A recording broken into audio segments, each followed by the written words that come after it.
set of tools. Hey, version control Git. Everyone knows that they're bloody useful as a dev and as a tester or as QA. It's actually, I think, quite important that you get your hands knowledge gripped over it. I've highlighted two areas where you have dummies guides. One's for SCM, one is more Git, and I suppose most of the people here will be using Git. Maybe not. I'm not actually quite sure what the dev teams are like here. But you've got around about 26-ish lessons there that covers the basics of how to just connect to the repository, pull down code that someone's presented, make some changes, and add it up to the repo. So once you've got this version control toolset, you can start actually checking in wherever you want. I mean, I haven't used SVN. How does that differ from Git? This is actually a little bit easier. Well, easier and not that easier, and no internet connection.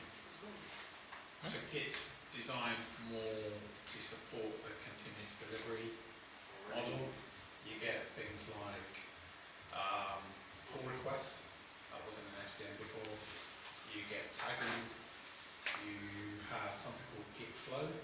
So Git flow is essentially a standardized workflow that the guys at Git have basically developed, and that will cover things like what happens in the case of a hotfix, what should we do in the case of a patch, what if we want to keep multiple projects aligned, so that's like Git tagging. So that's all stuff that Git has allowed you to. It's probably in the last 5 years, it's probably the best thing that's ever happened to software development. Yeah. So that's how much of an impact it's had. So you've got people that have moved completely away from SVN. So there's lots of two that I've really encountered are Git and SVN.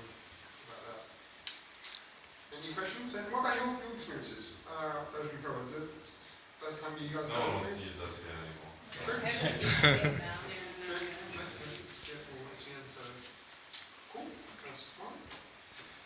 Monitoring. Everyone knows monitoring software is, there's loads that DevOps are using. I'm just highlighting two that I find exceedingly useful, especially if you're coming from QA's perspective and trying to get user journeys, especially when you're coming to mobile devices. Google Analytics does have the whole package with you where it tells, your 80% of your traffic on mobile platform is iOS. This is demographic using Chrome, and the user journey goes from homepage to sign in to that one. That gives you nice flowing graphs on it. So let me show you an example of it. See what my password then. Put your mask. Oh, you mind? Hold on, let me just. Sorry. mode. There you go. That fixes everything.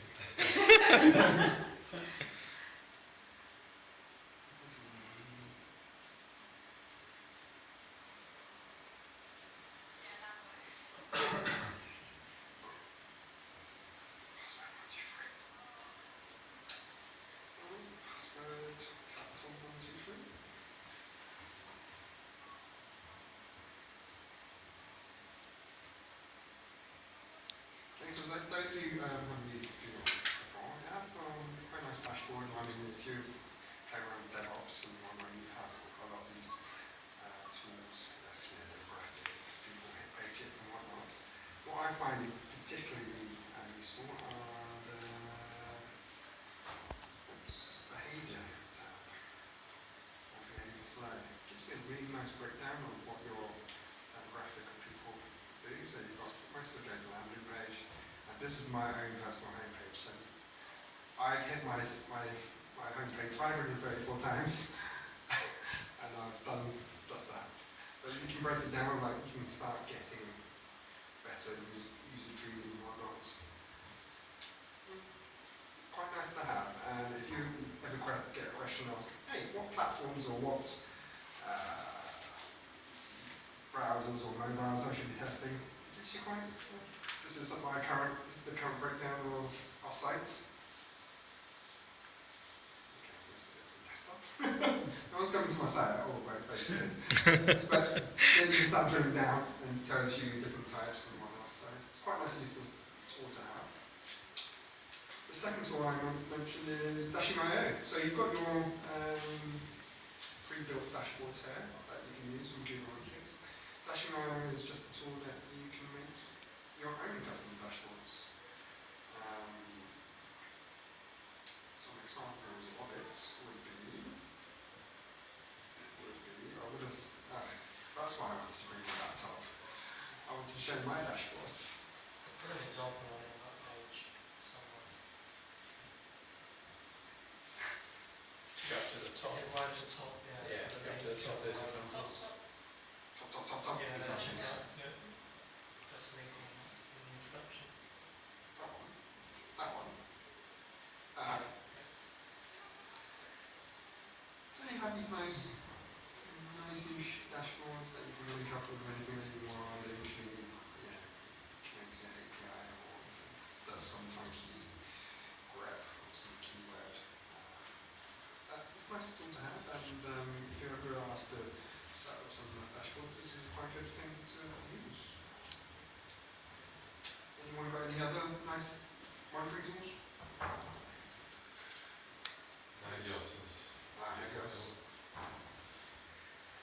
Dynamics. A lot of these you have to like pay for it. Well, we paid for it here, but there's quite a big push to use that Dynamics. I think we're getting quite a lot. We're being encouraged to sort of roll it out, and there was a training thing last week that I had to go to, so I think probably quite similar in a way to a bit of what the Google Analytics can do. I don't know quite how you instrument it. I think Dynamics got more server stats as well, hasn't it? So it's very useful for. I mean, at Dynamics, this seems to be fairly limitless in what you want, and then it's like, you've got. Most of these times, most of it is just a bit of snippet of code that you deploy on the server, and for some reason it magically grabs RAM usage, number of people that are on the PC, who uses visited, why is he buying underwear, all that kind of random. Does this have to connect through a firewall or anything, or so it's like? No, so, it's not going outside the company or the traffic or anything. No, that doesn't do nothing like dashing. Yeah. Oh, dashing. Dashing. No. Okay. You can have it internal. Right. Okay, that's cool. Depends how you want. Previously, when I've used it, it's a project here. We've used it. It's internal on the Sensu. Previously, I've used it on Amazon Cloud, and just fires off like a call that says what's happening to Amazon Cloud, and it's just like, yes, I'm alive. No, I'm dead. Kind of. So that's sets of tools. Next. Hey, gift tools. So if you used Git before, of course some of you haven't, a useful tool within Git is the Git diff. And diff in general is actually quite brilliant, I think. So you've got your front-end code, HTML, pasted in there, and your staging code pasted in there, shows you diff. So Gary is new. That's great. Boom, highlights diff, and you kind of get the idea of it. When you're doing like using Stash and Git, it does it mostly for you.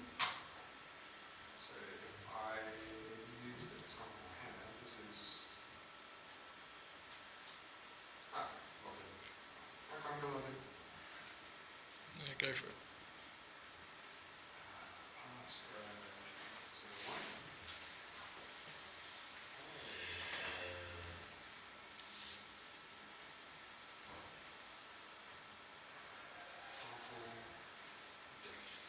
So it does the diff for you here. The nice thing is most of them have a side by gives you what's coming in advance. Does that tool give you, This free one now. yeah, does that give you the programming language's syntax as well? Because I don't think Stash gives you the syntax highlighting. So if you have like, if you define a method, if you're using like IntelliJ or something, you'll get the appropriate colour and stuff in the highlighting. No, this one. And that's one of the things that I know Stash is really shit at, because it just highlights everything in the same colour, which is good. And pretty perfect, because you can't. This. So there's other tools out there. I think in IDEs that I use, they've got a different section where it gives you active history and the side-by-side view, which is quite good, which does do the colouring as well. So if you could have, for example, that bit of code will be highlighted and gives you the correct. Yeah, so like you can see with Stash, it doesn't give that at all. it's that. I think you can do it with Sublime. Whichever. Fuck, I don't know who that's blind. IntelliJ will do it. Yeah, IntelliJ does it as well. Right, okay. Always useful. So if you're saying, oh, is that code in master yet? See the diff on one branch and then another branch, and basically saying, yeah, it is or it isn't. Saying, Phantom CSS. So I'll play around with this couple of projects. Not in here, but essentially it's an image diff.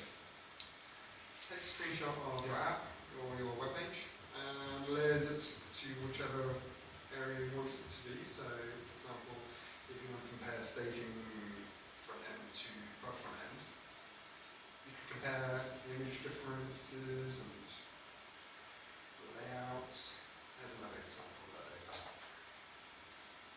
And the guys at Huddle, they've been using this for quite a long time. I think they did a presentation on this at BBC.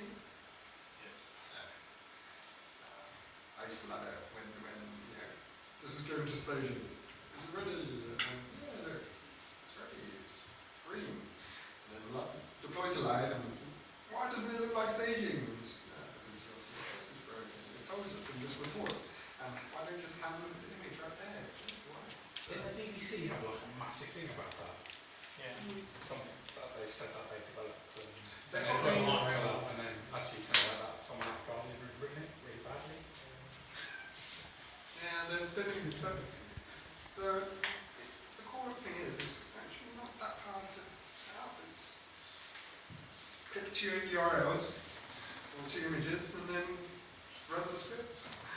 It's actually quite simple to use. So if you ever get a chance to use it in your mobile app or your web front end, have a look. Next.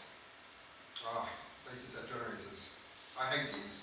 I absolutely hate when, anyone asks me if you can, create some data sets and whatnot that you can do coverage.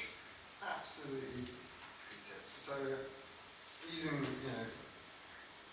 maths and science and whatnot, pairwise does a combination of all that and available tools. And voila, you've got loads and loads of these tools that gives you nice ways to use it. One I use a lot is the web-based free one, can't see it, Pairwise, last one. I'll log in. I'll There's show a you. Ruby gem for this. Yeah, Ruby gem. So you just put in like the variants and it generates the cucumber files for you. Saves you a lot of time.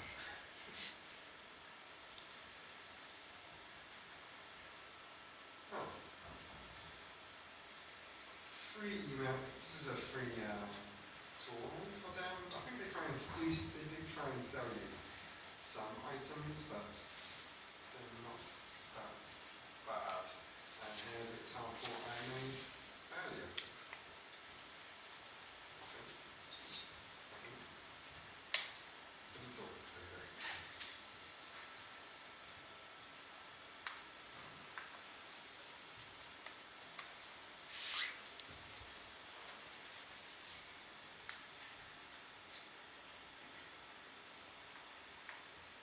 So the idea of pairwise and whatnot, it gives you loads of these variables, and you can just map out how many test cases from there. So from a simple, this is just having 4 different inputs and having your user input form for a front end. Hopefully you have unit tests that cover all of this, but if you don't. So this is the simple test case. You've got titles, you've got all these options, sex, handed, eyes, you've got your required test cases, you've got your generations. So it does generate it. And then per test case or scenario, you can just run through these. The good thing about this, it does give you the pair coverage. So once you've run just 9 of these, or 10 of these, you've got around about 92% coverage already. So you're pretty safe. Maybe not. Can you have that 100% coverage? That's another conversation to have, but I usually stick to 10. Yeah, that's good enough. 90 something.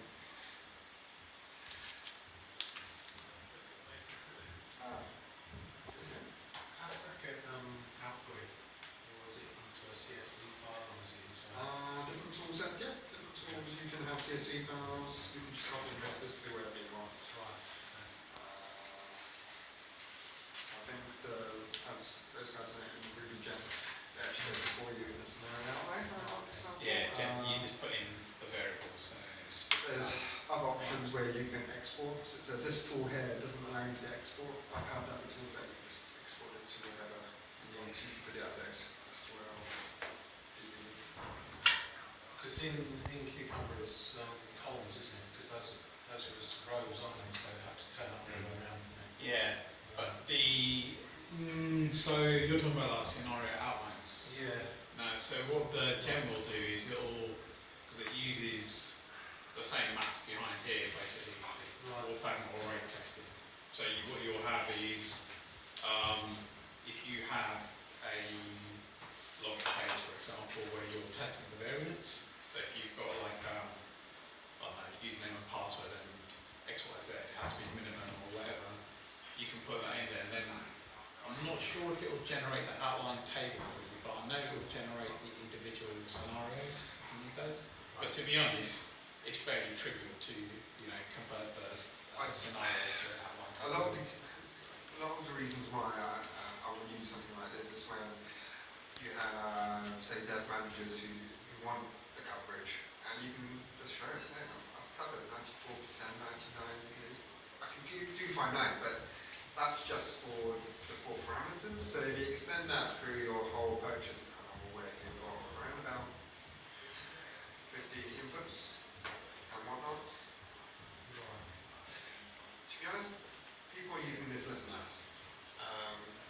You should have unit tests that cover most of these, fingers crossed. And if you don't, then maybe it's time to have another conversation about it. So yeah, it's a useful tool if you need to generate data. Hopefully you won't. It's nice to have.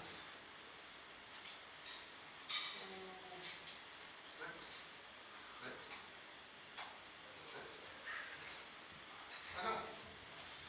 Okay. My maps. Ali here, and I both use my maps. And it's a conscious stream of gibberish most of the time if you read another person's mind map, but it just makes loads of sense to yourself.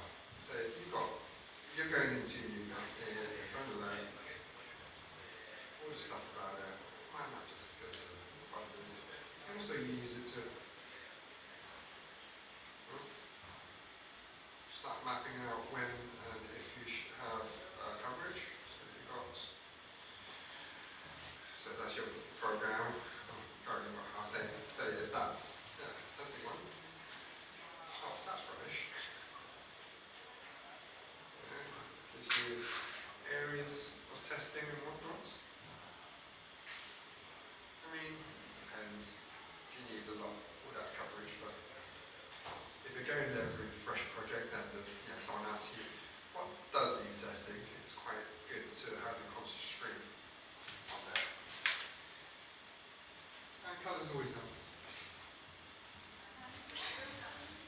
there's my mouse, there's Chrome extension that can do that. Oh, and then it kind of helps story pressure. Next. Next. Next.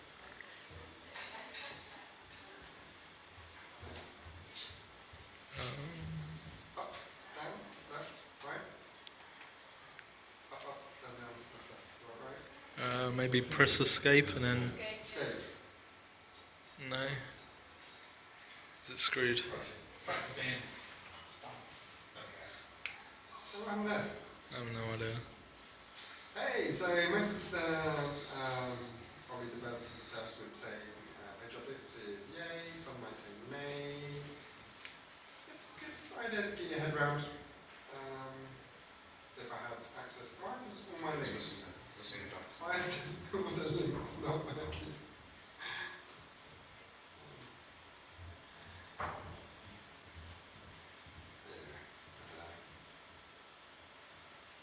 I'll give an example of this in your talk, but for guys who haven't used page objects in your life, it breaks down the page or your test so that you can relate access elements or app in such a way that you don't need to say click A, click B, click C. Instead, you can say do sign in, and it should do all the sign in by wrapping it all together. The more competent devs and tests around the table will probably explain it very, very, very better than I do, but read up on it, try and ingest it, if not, Stack Overflow. Okay. I don't know how to use next. Page speed. So if you ever need to run some analysis on the actual page loading and how it does it in Google rankings, and well, this is a commercial site, so you might need to. This is a quite nice tool to use.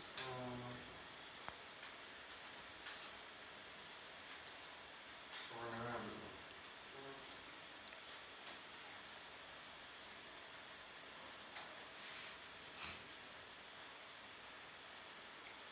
Such a boring site. yeah. I'm not going to type in Playboy, is that right? It's not your computer, why do you care? Aye. So it gives you nice little tools on how to improve the web page, how it looks currently in the mobile, how it looks on the desktop, how it should be fixed, what sort of ranking it is. So it's more for performance testing. No, it's the way I was Customizations, front end. user, how it all. The less you have on this score, the better you are on your Google ranking. So you get penalised and you take a load of I think that's unless you have the words you want. Yeah, well, it's higher than Yeah. it's out of Yeah. Yeah. What did I say? order. So basically, the better score you have, the better it is for you and your Google ranking, all that jazz, that commercial. So it's more about optimizing on the browser side. You can use it on your app, obviously, as well.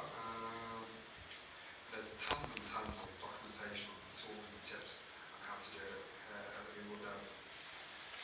So, yeah, nice little stack of tools that you use if you ever get into that domain. So actually, what's wrong with the site? Yeah, so have a look at the page speed, check dev links. Here's here's the recommendations. So. Free VMs. So if you ever have to download a VM, it's brilliant. Windows actually give you these for free. So if you ever have to get a Windows box, or if you ever need to cross-browse, name your browser, name your Windows. You have 6 months with these. Legit, legal, and all you need is admin rights. Not much to think about on that. They say IE, but I usually just pick Windows XP. Just use it for 6 months if I need just Windows box. Yeah. What you say about that? Apart from Windows 12 coming out soon, right? Or Windows 11? Oh, bloody hell, it's already here. So does that work? That looks rubbish. Anyway. Oh yes, so most of you should already know about Jenkins. Our variants are Boundary and Team City, to name a few. Always useful to play around with them, know how it actually works, because most of us are using software development, even if you pretend. CT. Continuous. Delivery, continuous test, continuous test integration. Yeah. Whatever tool you use.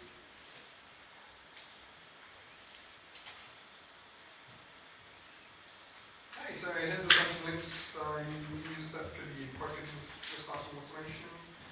I think the Java guys have heard of this before.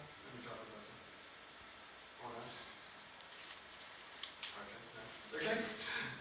Ruby's Capybara or Water. Mobiles. I think you guys are thinking about stuff, so you should use this or use something else. No, I'm not doing mobile. Oh, Desktop. I'm using mobile, I'm using Aspen. Sophia, for all your